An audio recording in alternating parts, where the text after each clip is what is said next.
Hey everyone, welcome to Cobi Club presented by Intermex. This is episode 2, and today I have Sacha Kljestan.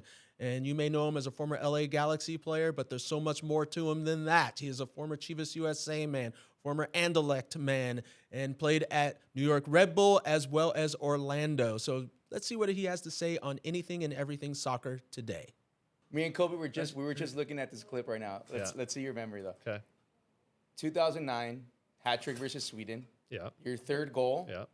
Who brought the ball down before he assisted to you? Brian Ching. Oh Look at my this God. guy, dude. Look at this. yeah. This is incredible, man. I remember That's everything. fantastic. Stuff. That's impressive. It was actually an unbelievable play by Brian Ching. That's That's exactly what I was saying. I saw your goal on that one, Yeah. and I was just like, No. wait, who brought the ball down? Unbelievable. Like Yeah, over his head over, and then controlled it like that and then gave me a perfect pass. Robbie Perfect pass, Keane two situation. players, in Yes. between two players, Yeah. and he brings that down, gives it to you. And this is always one of the funny things I talk about is like, if that was in Europe, Yeah. they'd be going, "Oh my God!" It's like, you know, That's unbelievable. unbelievable. But when it's MLS, it's like, "Oh, that's decent," and it kind of Yeah. drifts off into the to the nethers. Yeah. Chingy's great too because I mean we'll probably talk about this on the show. Yeah. Well, but we've just- started. This is it. Okay. Show started. You're on, dude. Yeah. So Chingy, Yeah. I just saw him in Mallorca last month for Okay. Stu Holden's birthday. He had this big party. Okay. And Thanks for the invite, Stu.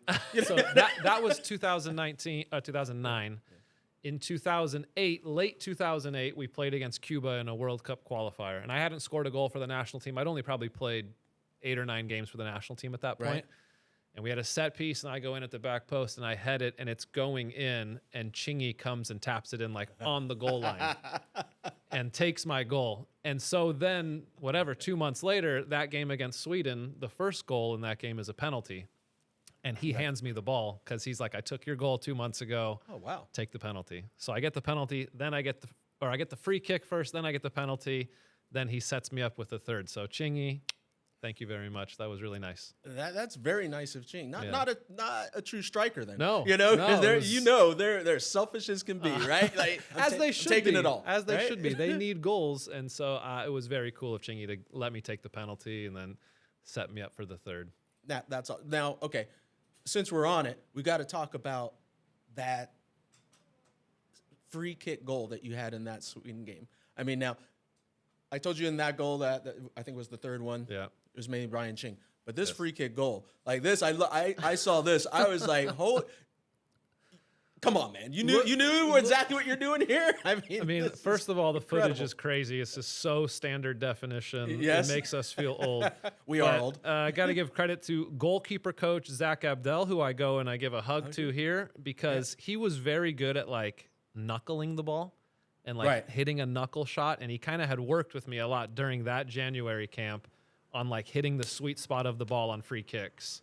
And yeah. Wait a second. Zach Abdel Zach was working Abdel, with you on yeah. it? So the goalkeeper coach was helping you out I mean, with that. this is what goalie coaches should be good at shooting. All they do is shoot all This is day. tr- this is true. right. This And is so true. Zach had like a nice little knuckle to his shot, and he kind of worked with me on it. And Yeah, impressive. ripped him, I had Zach as a goalkeeper coach Yeah. for years, so it's like, why didn't he tell me that? You know, I got to use a little help there. he was from keeping Zach, keeping you know? secrets. Dude. Yeah. So exactly. shout out Zach. That was awesome. Oh, that's incredible. This is sick. I mean, that's the Yeah. goal of the year. Look at this. Bring down 2 defenders. Boom. Bring That's that down. sick. Like, the And vision. then the pass too, right behind the back line. That was cool. What a moment for me. Obviously, like I grew up around here. All of my family was right there at the game. That's It's cool. that's awesome. I mean, grew- in your hometown. Yeah, you grew up in LA. You got to play in this stadium. I'm lucky I got to play in this stadium for, I don't know, 150 games probably in my career. You probably more. So, yeah. Yeah, it's a lot. Yeah. It was a lot.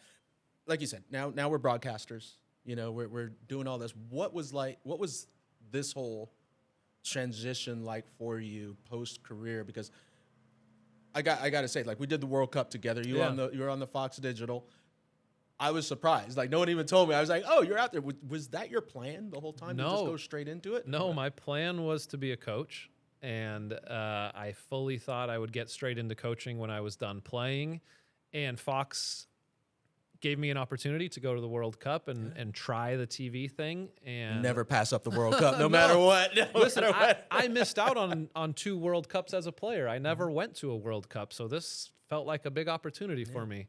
And went to Qatar, got a crash course in doing TV and what all that was like, and got to learn from a bunch of people like you and Stu and Mo and Rob Stone, Alexi, all these guys that have been doing TV for a long time.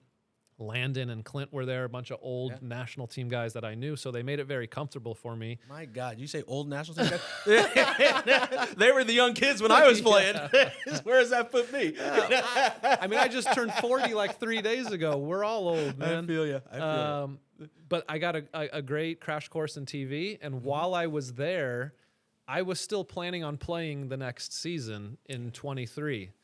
But while I was there, you know, MLS and Apple TV made me an offer that I thought was great to start on the ground floor in year 1 of the Apple TV MLS deal. And I decided it was too good to pass up. And I think I made the right decision. And I've enjoyed every moment of doing this new job, covering the league and telling all the great stories of Major League Soccer. No, that's great to hear. Can you tell everybody here, because I've tried to explain it. Can you tell them what it's like to be the broadcaster at the World Cup behind the scenes and the hours that you're putting in? No one seems to get it, what it's like. No, the group stage in Qatar was crazy because they were doing 4 games a day. Yeah. And so I believe we were getting picked up at like 9 a.m. for the first game was at noon. I think it was noon, 3, 6, and 9 p.m. And so pick up at 9 a.m., get to the studio, get ready for the pregame show. And then we did pregame and postgame for every game. So the last game ended at, what time? 11 p.m. We were off at midnight. Got home by 12:30 to the hotel and pick up again the next morning at 9 a.m. The group stage was tough. It was a grind. I can remember calling the games, coming on to your show, the digital show, and then having to go to the late night show. So which they recorded the late night show at like 2 in the morning. 2 in the morning. That was incredible. You're just a zombie. Trying to get through it all. I guess the good thing I learned in Qatar, because it was such a small country, was we didn't have to travel, which was nice. We had to stay in the same hotel, whereas you've done other World Cups, I think, like in Russia, where you guys were moving a lot, right? And that's a big difference. It's good. And Russia, I think it's going to be interesting to see. I think that's going to be comparable to what it's like here in the United States. And, especially when you're adding more teams, it's 3 countries, just trying to figure out, where you're going to fit in, in that whole thing. It's going to be something else. Oh, yeah. So, going back, so you're doing all the broadcasting, you're doing this, well, it was in New York. Yeah. Apple. Now it's in Connecticut. Yeah. You live in LA. Yeah. Talking about tough schedules. How's this working out? Your family's here in LA. They're here. Yeah. I actually think it's an easy schedule because I'm used to it. So during the weeks, Monday through Friday, I'm home with the fam. I walk my kids to school every day. I take them to soccer practice Monday through Thursday. Friday nights, they play flag football. Get to watch those games. And then Friday night, 11 p.m., I'm on the red-eye flight out to JFK. Saturday in the studio all night. Those are long nights, but I'm getting paid to watch soccer and talk about it, right? It's the best. It's a dream for a player. Yeah, it's a dream. Kevin Egan, our host, right before we go on air, right before the red light turns on, he always looks at us and says, "We have the best job in the world, guys. Never forget that." And outside of being a player, I think this is an amazing gig, right? And so I miss playing. I miss being in the locker room, all that. But to sit in the studio, to watch 15 games on Saturday night. This past Saturday was unbelievable. We saw 4 hat tricks in MLS for the first time ever. In one match day, 4 hat tricks. 57 goals in 15 games. Unbelievable to sit and watch the games, tell the stories of the league. It's really fun. And then Sunday night soccer, which has been a good new addition to the league this year. That's always fun. And then Monday morning, first flight out, 6 a.m. I get back home by 9:30 a.m. on Monday morning, and I got my week at home with the fam. It's been a good gig. That's not bad. I got to get in on that. Oh, no, that's I guess it's like you said, it's about what you get used to. And then when you have those days in the middle of the week, it's always it's good to be able to spend complete time, with the family. Yeah. a lot more time with the fam than I got as a player. You know, I'd be up early, leaving early for training. And so to spend all this time is great. I do miss their soccer games on the weekend. They both play club soccer now, which, you know, is a bummer to miss them. But my wife keeps me updated and, you know, she's sending me texts all the time and videos of my kids scoring goals and stuff. So it's all right. That's the best, isn't it? When you can see, you know, your kids, you know, just having success and learning the game that you played, you know. And doing what they love. They both enjoy the game a lot, and it's just fun for me to sit back and just watch them enjoy the game the same way I did when I was a kid. Okay, did you force them or introduce it? Listen, they were introduced very quickly to the game. Okay. Yeah, you know, they always had a ball at their foot. And fortunately for me, they got to see me play. They got to come down on the field with me a lot after games. They got to be in the locker room, and especially my last couple of years at the Galaxy, all the guys in the locker room were so nice with the kids when they would come around and kick the ball with them. I think they're lucky in that aspect, really lucky that they got to do that. My son got to walk on the field with me, you know, like as a mascot for one game. And he was like 4 or 5, and it was during my last season, and he was in the full white kit. We were in the full white kit. And he had been in the locker room with all the guys. He knew all of them. He said hi to all of them every day. Yeah. But on game day, we met in the tunnel, and he was so nervous. And I was like, dude, buddy, what's going on? You know all these guys. And he's like, I'm okay. And we walked out on the field. We did the national anthem. And then we took the team photo, and I had him stand with us in the team photo. And as soon as the team photo ended, he just sprinted off the field up to the stands. And my brother was with him and was like, Noxie, what's going on? You look so nervous down there. And he said, I had a feeling they were going to ask me to play in the game. And I was like, oh my gosh, this guy was so nervous because he was in the full kit and he was like, they're all men and big guys. And he was nervous he was going to have to play. Oh, but that was the best. What a story. Love that moment. That is a fantastic story, and it just shows the confidence that he has too. You know? They might ask me to get out there, you know? He thinks he can do it. Maybe one day he'll be playing in this stadium too. Yeah, hopefully, right? Yeah. You know, it would be generational. Yeah, it'd be generational. Yeah. All right. So speaking of the Galaxy, you know, we got to touch on this stuff. Yeah. You know, okay. So, you know, let's talk about last year when the Galaxy had so much success, and geez, I don't even know where to start with all the stuff that happens. You know, with the Galaxy and the fans and all of this stuff. But the beginning part is. And this is the norm at the beginning of the year. They ask all the broadcasters, okay, where are you going to finish? Who's going to finish where? Where's this team going to finish? Such and such and such. You had Galaxy 11th. In the Western Conference. I think. Where is it? We got it. Yeah, somewhere in there. Yep. 11th in the Western Conference, right? For me, I'm like, fair enough. You know, everyone. You know, has their opinion on it. Mm-hmm. You know, this is obviously from Riqui. You know, responding to your. Suggestion, but even here's the thing: you look at everybody else. I mean, there's some that are worse. 13th. Yeah, you know. Shout out Diego Valeri. He was the one with the most love for the Galaxy to finish 4th in the West. Listen, nice. One caveat to this. Yeah. Well, 2 things. First, they make us do these predictions, which are. Try to predict Major League Soccer. You'll look like a fool every season. Even if you look at the Supporter Shield this year. We all had San Diego finish last. Yeah. Vancouver maybe being a playoff team. Minnesota is up there now, which is crazy. In the Eastern Conference, you got Philly, who didn't make the playoffs last year. Cincinnati's probably the one team that we all predicted would be good this year. That is in the Supporter Shield race, so it's tough. And the Galaxy finished in 13th the season before. And I made those predictions before they signed Peck and Paintsill. Okay. So those guys are pretty big difference makers who were unbelievable last season. I would agree. I would completely agree with that. Yeah. And that's probably one of the things. A lot of people don't know that. No. You know, when those predictions come out, you know, so you're probably sitting back just going like, really, guys? Really? You're giving me all this stick? And there's so many factors. There's lots of factors that go into it. What you did the previous season, who you signed in the offseason, who you got rid of in the offseason, things like that. MLS is impossible to predict. And then, you know, even if you look at this season, we all thought Galaxy would be good again. We knew that Riqui would be out for most of the season, but we didn't think that there would be this big of a drop-off. Right. So one, I think, that's the inconsistencies of MLS. And 2, it just shows how valuable Riqui is. There's an argument to be made that he's the most valuable player in MLS to his team. Messi is one. Yeah. But you can look at the stats when Messi doesn't play for Miami, and when he does, they're still a good team. The other player I think is Christian Benteke. If you take him off DC, they are awful. They're already awful, but if you take him off, they are worse. But Galaxy without Riqui is the most valuable player to his team in MLS. I would say that's a fair argument because it changes the dynamic of the group.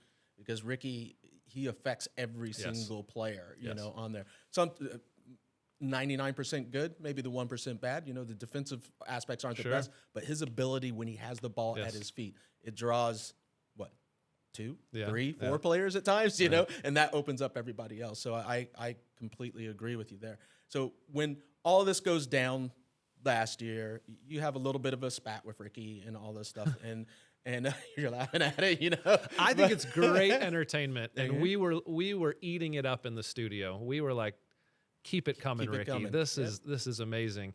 And then if you're a player and you're going to talk shit, you better back it up, which he did every single week last season. And it was just pure entertainment. We have to remember our game is entertainment. Yes. I wish that I would have maybe taken more risks as a player as I look back at the end of my career, had more fun, tried more crazy passes.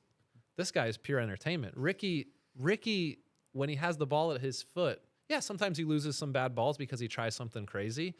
But what he can do with the ball at his foot and the passes that he makes and the goals that he scored, pure entertainment. It's unbelievable for MLS. Yeah, he's valuable to MLS because he's valuable to the Galaxy, and the Galaxy is valuable to this league. Oh, yeah. And I think that's one of the things that people forget is that when you talk about MLS, for years and years, you know, it's just Galaxy. Yep. Everyone knows the Galaxy. Now, I would say maybe Miami, you know, comes into effect, you know, since they got Messi. Yeah. But before that, it was just the Galaxy. Everyone knew. I lived in Europe for 5 years. The only MLS team that people knew was LA Galaxy. Mostly that's because of the success and David Beckham. Yes. Now it's Inter Miami for sure with Messi. Those are the two clubs. But still, today, you go anywhere around the world, people will say LA Galaxy, Inter Miami. Yeah. No, I It's agree a with you massive on that. brand. So tell me this then. So Galaxy, after the predictions and everything, then Galaxy go into the playoffs. Galaxy win some games, even some games that were close, you know, they were getting, you know, taking some punches, but they end up winning it all. Yeah. And you know what I'm coming at. Then you have the job as the announcer. You have to go down. Did you know what was coming your way? Did you know what it was going to be like?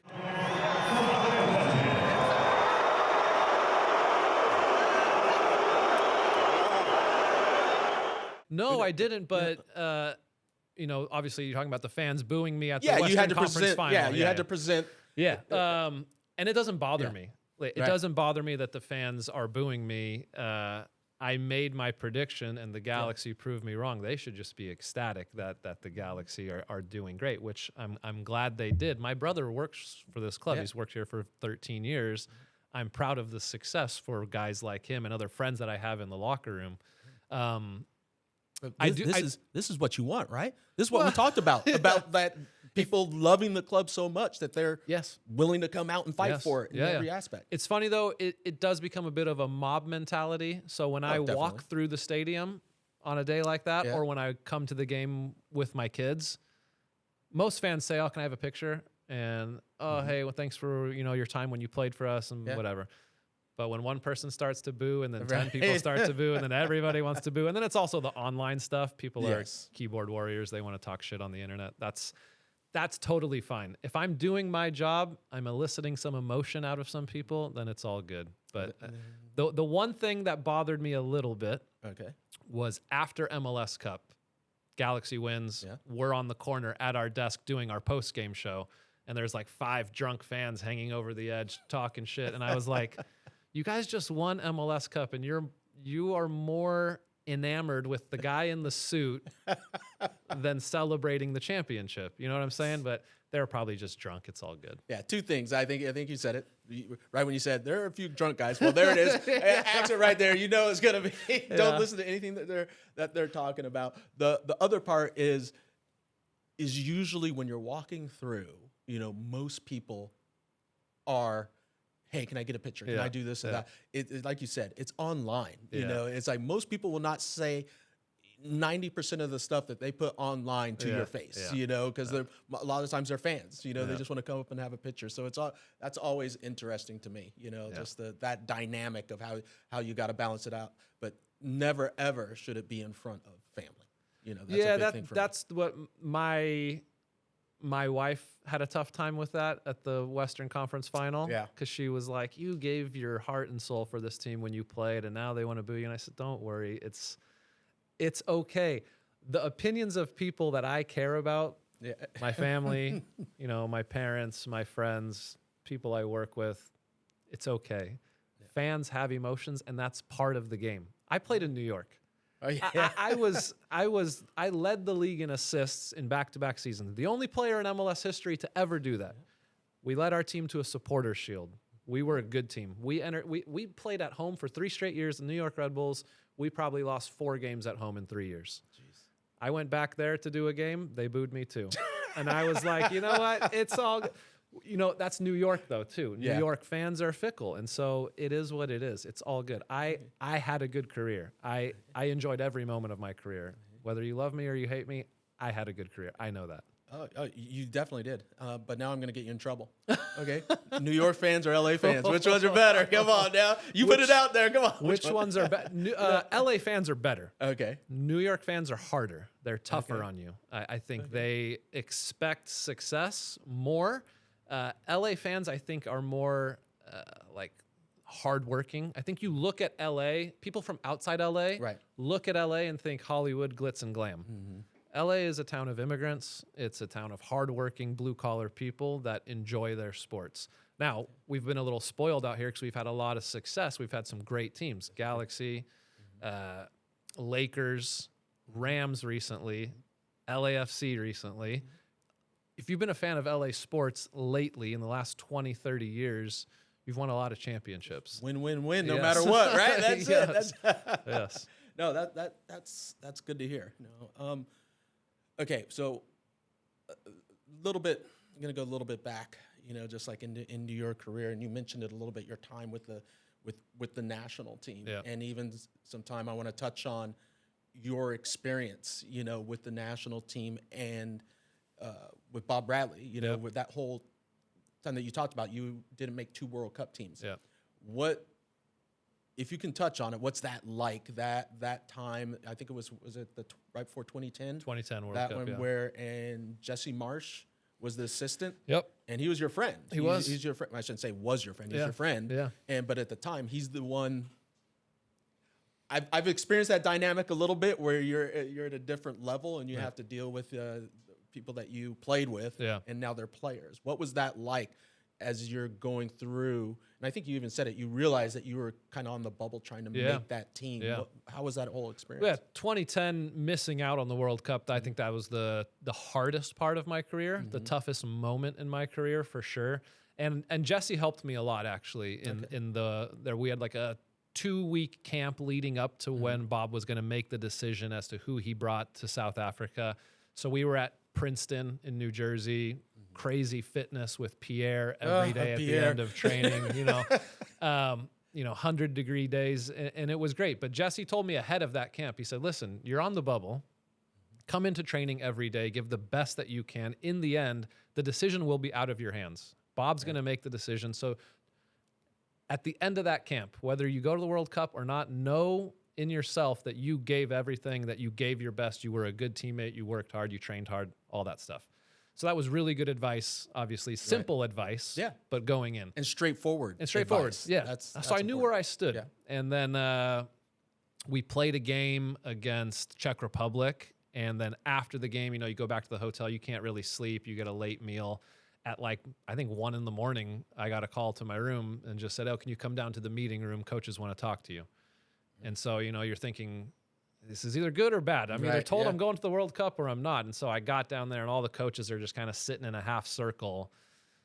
And they were like, oh, we're just waiting for a few other guys. And in that moment, I knew it was the few other guys who weren't going to make it. And so it took a couple of minutes for other guys to show up. Nobody was coming yet. And I said, can I just go back to my room? If I'm not going to the World Cup, just tell me. And they told me, and straight back to my room. tears, you know, worst moment of your career. This is what you've dreamt of your whole career, is to play in a World Cup. Luckily, you know, Jesse came up to my room later to sit with me. I had other teammates that were in the same situation as me. 1 week later, I got sold to Anderlecht, and I was on a flight to start preseason with a new team and had something to focus on. And listen, it all worked out. I ended up seeing Bob in like must have been 2018 or 19 when he was coaching LAFC, and we played against him. And he just said, listen, I'm proud of the career that you had after that moment, because it could have derailed a lot of people, but you kept moving yourself forward. And he said, maybe I made a mistake, maybe not, I don't know. Maybe I could have brought you to that World Cup, but I'm proud of what you've done after that. So that meant a lot to hear that from Bob later on. Right. And what were you thinking in your head? Yeah, you made a mistake. Like, See, you didn't say it. Yeah, you didn't say it. Yeah, you did, Bob. Yeah, you did. No, it's all good. Bob was is a great coach, was a great coach, obviously had a big impact on my career. I appreciate that he was always straightforward with me. Yeah, and so, look, Bob's always been a straightforward guy. You know, every time that I've interacted with him when he was a coach, assistant coach for the teams that I have been on and all that. But you had that dynamic with Jesse, you know, before that. You played with him, right? Played with him for 4 years, 4 years. Then he was the assistant coach with the national team where that whole circumstance had. And then he became head coach at Red Bull, and then you came into that side. Did he actually recruit you to come into the team? He was the main reason why I went to the New York Red Bulls. I was very close. I'm sure a lot of Galaxy fans know this, that the year before that I was very close to coming to the Galaxy, and Bruce tried to work it out with the allocation order, which obviously Can you explain that to me? I'm still trying to figure out Yeah, GAM and TAM and all of that. We all are. Basically, Galaxy had the number 2 pick in the allocation order, and another team had the number 1. And Bruce was trying to work it out that the number 1 team would just pass on me and I could come to the Galaxy. And the number 1 team was saying, no, that's not going to happen. If he's coming back to MLS, we're going to take him. And so it didn't work out. I had my bags packed in Brussels, ready to come back. It didn't work out. 6 months later, Jesse got the job at New York Red Bull and recruited me very hard. And obviously, I thought it was a really good move at the time. We had a great 3 years in New York. You guys had a fantastic 3 years, you know, with his style of play, that whole the full press for 90 minutes. Yeah, you know? yeah. That was incredible. Yeah. Actually, let's talk about that a little bit. Did you see Jesse, you know, becoming what he is now, where he's the Canadian national team coach and all the success that he had overseas with the different teams at that point? I would say when we played together, there were thoughts of it. Really? Because he was a coach on the field. He talked a lot. He talked way too much, let's be honest. That's what I was waiting for. Okay. But then when he became the coach at New York, and I learned so much underneath him, and I watched the way he worked, he puts in the hours. And if you want to be a good coach, you have to put in the hours. And he works so hard, harder than any coach I think I've ever seen or played for. And the way he managed his players as well, whether you were the first guy on the team sheet or, you know, the last guy, I think he managed those relationships really well. Yeah. So no, I'm not surprised by the success he's had. So what did you? Yeah, no, go ahead. So what did you think of? You know, there's a big process over here with Jesse and the U.S. national team, and would he get the job? Is he the next man up? And I can't say exactly what Jesse's response was to everything, but you could tell that like there was a little bit of hurt, you know, there that he didn't get. I think the level of, I guess, or just didn't get the job. Yeah. It just didn't have people really backing and pushing for him to get it. I mean, what did you think of that whole process? I think Jesse would be a fantastic manager of the men's national team, and the way that we play the players that we have right now, I think he would manage them very well. I can't speak for him because we haven't kept in the greatest of touch over the last couple of years, but I think you can tell by the way he's been speaking in the media for the past year that he's very hurt that he was not given a better chance to be the U.S. men's national team coach. Now, it is what it is. This is what happens in the world of soccer and the business of it. Sometimes decisions don't go your way. I wish him all the best with Canada in every game that they play, except against the United States. I hope we kick their ass every time we play them. But he's got a fantastic group of players in Canada, and I am excited to see how they do at the World Cup. Yeah, I think it's going to be interesting because last World Cup they didn't have the best They didn't have a lot of success, No. at all. But there were flashes. Yeah. There was some talent that Yeah. you could see from that Canadian national team and where they were going and where they were headed. And it looks like now, with the various players that Yeah. Jesse is bringing in and how they look. I mean, they're competitive They're every good. single time. Yeah, they're top of. They were top of CONCACAF, Yeah. and I think he's going to keep them on that path, Yeah. where they're going to challenge all the time. So, well, the natural progression, right? The Canadian national team, where do you stand with the U.S. national team? How Pochettino's doing it? Is he the right man for the job? With what? How much time does he have left? 10 just months or 10 so? months to try to get this thing right. Where to be fair, there have been missteps, Yep. along the way. But then it always seems like it goes back and forth, Yeah. When good, then bad, good, Yeah. bad. So I think it's been more bad than good since he's taken over. I don't think that we've seen a plan from Pochettino. I don't think we've seen, does he have his ideas mapped out, or is he just kind of going along and figuring things out as he goes? There are some players that are in the national team that I think probably shouldn't be. There are players that have not been called in recently that I think should be, which is probably the case with every roster selection in the U.S. men's national team in the last 30 or 40 years. There's always been those arguments. you want to name some? Not really. Okay. Well, I would name a few recently that have not been called in, Okay. rather than the guy. Miles Robinson, I think, still one of the best center backs that we have. I think he should be a part of it. Weston McKennie, Johnny Cardoso. I know these guys were not selected recently, but if you look around the world and you're a good national team, a top 25 national team, and you have players that play at Juventus, Atletico Madrid, big clubs like that, they should be selected for your national team. They should be a part of the squad. So I'm very intrigued to see what the next roster looks like in October, because I don't want to see any more experiments out of the U.S. men's national team. It's time to figure out who are our core 16 guys, who are the guys that are going to be in the World Cup, most of them hopefully going to be starters in the World Cup. And then you have a few pieces, a striker that's really informed by next summer is probably going to make the team. The goalkeeper position, who's really informed next summer, who's going to be the starter? Those are the questions that I want answered over the next 8 to 10 months. Well, where do you get? You mentioned it a little bit, but where do you get the drive and the heart, of this team? You've. I don't want to put words in your mouth, but it seems like one of the things that I think everybody wants from this team is the show. Yeah.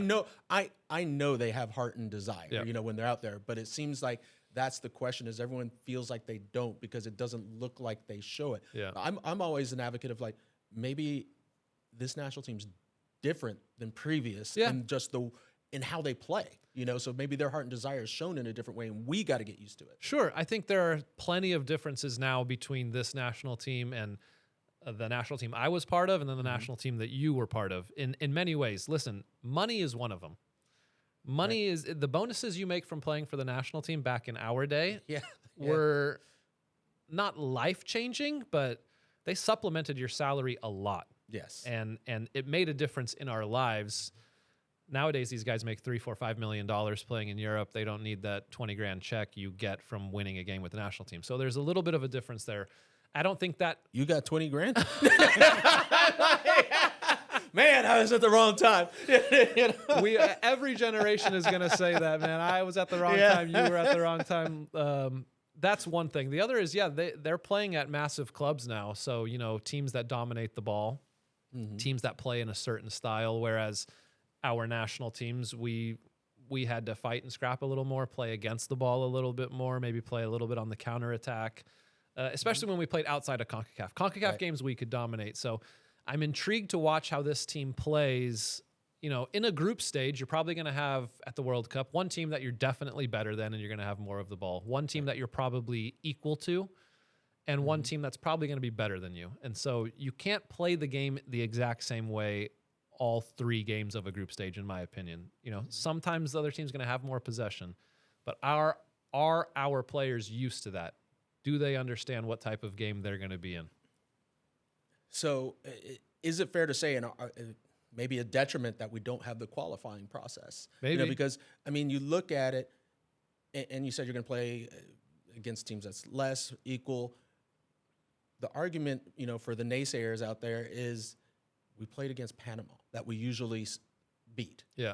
We played against some teams that we should be dominating, and we're taking the L. Yeah. How do we get the group that is playing at these, like you said, the players are playing a different style of play to go into a game and be ready for a scrappy, just we're going to kick you the whole time, and figure it out. That's where I think the importance of scheduling these tough friendlies right now have been good, right? We just played Korea and Japan. Those are good teams. Those are World Cup teams. Next month, we're playing 2 South American teams, I believe. I can't name them off the top of my head right now, but World Cup teams also. And I believe in March, we're playing Portugal and somebody else from Europe as well. So we're playing 6 World Cup teams over the course of the next 3-4 months. Right. That's important. We have to challenge ourselves in those games. I think all of us loved playing on the national team and getting to get a friendly against Argentina or Brazil or France or England and really testing ourselves against the best players in the world. We need to keep doing that. Should we throw in a couple of games where we're going down to Central America? Yeah. No, I'm not joking. Like maybe we go down and play in Panama. We go down and play in El Salvador. Just so it's that tough experience. And yes, the European guys have to come and experience that too. Yeah. I mean, is that fair? No, I think that's totally fair. I don't think that's going to happen because we play most of our friendlies here in the States, and I think we also have to continue to generate interest in this team. There is interest in the team. Oh, yeah. A lot of it seems negative lately, right? With a lot of questions from fans.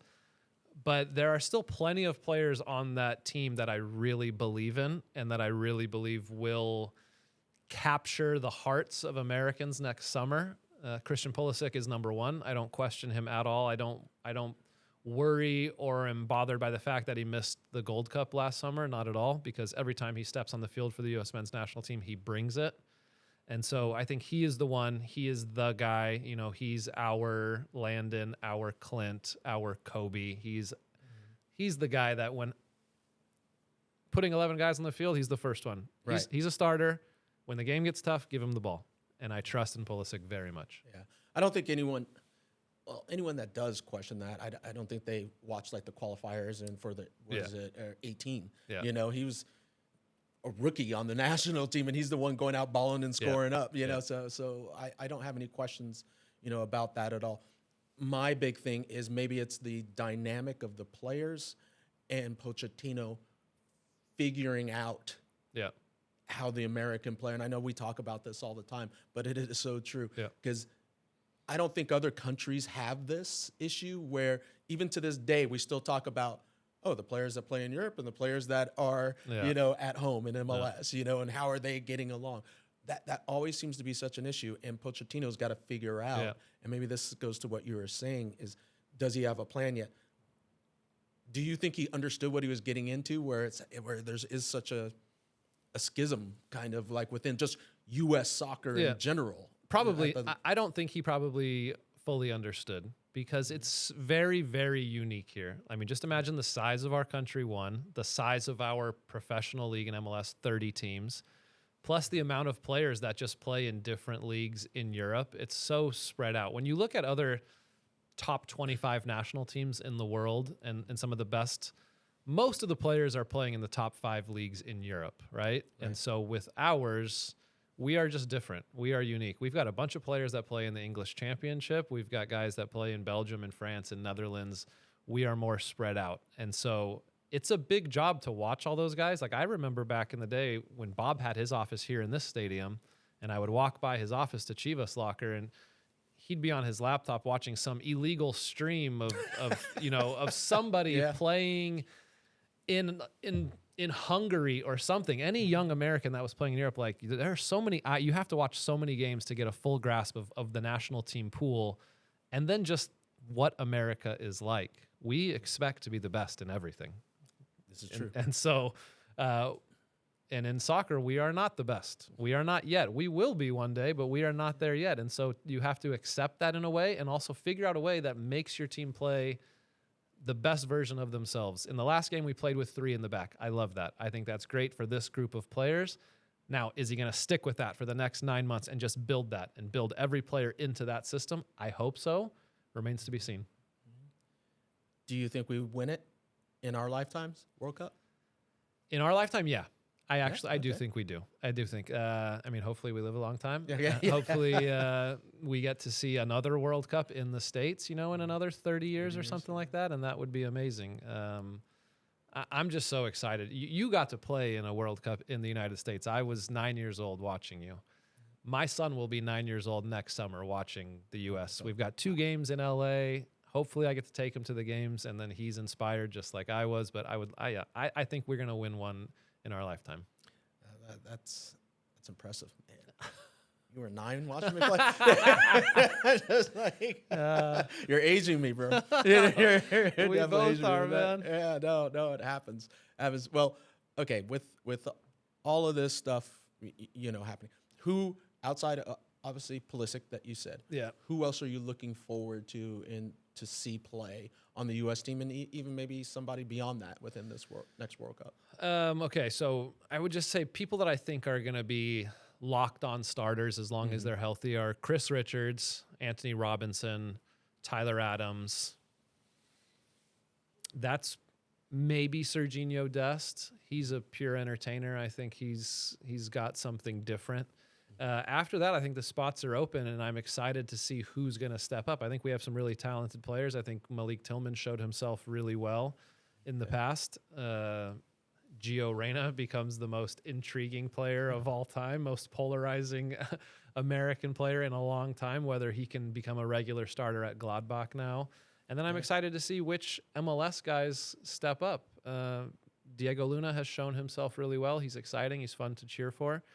Outside of the U.S., I'm excited to see if Messi can give it another go next summer. At his age, he still looks like he's physically in very good shape. He's exciting. I love watching Mbappe. I always have. I think he's awesome. I think he becomes a star again next summer in the United States. There's going to be lots of great storylines. Yeah. How do you think Spain's going to do? Spain, I think, is going to be very good. I mean, I can't believe I didn't mention Lamine Yamal. He's obviously, looking like the next big baller of the generation. I think Spain's going to be very good. Do you take offense to him doing the LeBron crown? No, No, not no. I didn't even know. Has he done that lately? Yeah, you've seen it, right? That's all the kids, all the academy kids. They score a goal and They're all doing it. He did the LeBron crown like that, crowning himself. It'll be interesting. that's wild. Would be better if somebody else crowned him. Yeah. We watched MLS on Saturday night. There were like 5 different guys that did the Ronaldo celebration after they scored. Like, oh, really? Be yourself, dude. Come on, let's come up make with up something new. Make up something new, right? Sasha, real quick, sorry. One thing I want to get your opinion on, you kind of connecting all the dots from the conversations that we've had. So you mentioned that one of the things that it's just Europe is, I don't know if the word is superior, just miles ahead in terms of pressure. You can't even go to a grocery store without somebody telling you something. That's the difference between the fans here, the fans over there, when something's not going their way, right, with the team that they support. What are your opinions on now us having that kind of pressure, that kind of criticism here with the national team? It's been guys that used to wear the jersey that are having these criticisms. And some of our players that are playing in Europe that are used to this kind of lifestyle with having the kind of pressure, they're not very happy when someone has something to say about them wearing the U.S. jersey, even though they know what that pressure is like when they wear Milan or Chelsea or Juventus. What are your thoughts on this old or former players in the national team versus the new players in the national team and this kind of beef that's going on? I've been very taken aback by the way some of the current national team players have responded to that. You're a professional athlete. You are judged on your performances. And if you take offense to that, like, what do you expect? Like, you are in the public eye. You have to accept that this is part of the job. I always, as a player, heard the criticism, but I didn't let it affect me. All of my family hated Alexi Lawless. They were like, he never says anything positive. He's always negative. And that's his job. That's his job. He's doing his job. And listen, if you play for the national team, it's a privilege to be in the conversation. And even more so now compared to 30 years ago, the conversation is much bigger. Giant networks are covering the games. If there's 100 media talking about the national team now, there was probably 10 back in your day and maybe 20 back in my day. And so the fact that they are in the conversation, one, is a privilege. Two, you have to accept it. And three, you can't let it bother you the way it's bothered these players. They need to just stay focused on what they're doing on the field, put out a product that we're proud of, and then they're going to bask in the glory in 2026 when they have a good run, and we are all going to be singing their praises, and they're going to be making millions off of endorsements. Exactly, right? It's prove them wrong. You know, that's going to be the whole thing is if they're critiquing you, I agree with you. I don't understand it because you're critiqued as a soccer player here in this country from an early age. Your coach is critiquing you, you know, nonstop at every single level, all the way up. So it shouldn't matter. You know, you just get on with the job and get it done. You know? I think they need to have a little bit thicker skin. I think it's, listen, it's one thing to be disappointed that somebody has critiqued you or criticized you. It's another thing to say that we are evil. I thought that was wild. Because we are not evil. Wait, who said that? That was Tim Weah. Tim Weah said that. That's a bit much. That's a little much. We want them to do well. Trust, like us former national team guys, we want the national team to do well. We are huge fans. Listen, if the U.S. national team does well, we're working more also covering them. So we're going to make more money. We're going to get better jobs. They're going to get better jobs. They're setting themselves up for better jobs in the future, for a better life. Like, they are in the conversation. It is a privilege to be in the conversation. I just hope that they understand, the press understands, we all understand the opportunity that lies before us with this World Cup here in the United States. And people talk, as you talked when you were 9, you know, watching it back in '94, like that World Cup was 24 teams. We have 48 teams coming here, twice as big, 3 countries. I don't even think we know what's coming our way, you know, next summer and how big it's going to be. And everyone always says, oh, yeah, World Cup's from June to July. No, it's going to be May when the teams start coming here. And guess what? The fans come before. So it's going to be from like April until July. It's an event. It's a celebration of the game. It's going to be the biggest sporting event the world has ever seen and, you know, that our country has ever seen and probably will ever see for a while. Are you excited for it? I'm so excited. I mean, we get 2 games in LA also, guaranteed, right? 2 of the group stage games here in LA. I can't wait. Yeah, me either. It's going to be fun. Yeah. All right, man. Thanks for joining. Thanks so much, Cobi. I appreciate it, man. Before you go, is there anything that you're doing now or that you want to talk about that you're working on? You know, I'm working on my golf game. You're working on your golf game. Okay. Well, you said you play pickleball. Actually. Play pickleball. We get in on Saturdays and Sundays in Connecticut with our whole crew that's in the studio. We get a little pickleball exercise going on. It's all right. So you're not one of those guys that's like investing in a pickleball team, you know, going out there. Not yet. I am enjoying this semi-retired kind of life, spending time with family, spending time with friends, covering the league. I love MLS. I'm not joking when I say it's my favorite league in the world. Bradley Wright Phillips and I talk about this all the time because he played in New York. Obviously, he's from England. His dad's an Arsenal legend. His brother played in the Premier League. He played in the Premier League. He's played in MLS. It's our favorite league. We watch the Premier League on the weekends sometimes because the games are in the morning before we go to work. Right. The Premier League right now is a little boring. You watch some of the games. We watched Arsenal against Liverpool, 2 of the best teams in the Premier League, playing not to lose against each other. I watch games in MLS, entertainment. Go for it. Chaos. Any team can start the season and win the league. It's insane. The last 3 MLS Cup winners didn't make the playoffs the year before. Philadelphia Union's in first place in the league right now, didn't make the playoffs the year before. I love it. It's amazing. I love Major League Soccer. The ups and downs of MLS. Yeah. You got to love it. All right, man. Thanks, and good luck with everything. Appreciate it. Man. All right, everyone. Thanks for watching this episode of Cobi Club. I hope you enjoyed it. Remember, it's a monthly podcast, and you can follow and subscribe at YouTube and Apple Podcasts. And you can also go to Instagram and check us out at Cobi.club.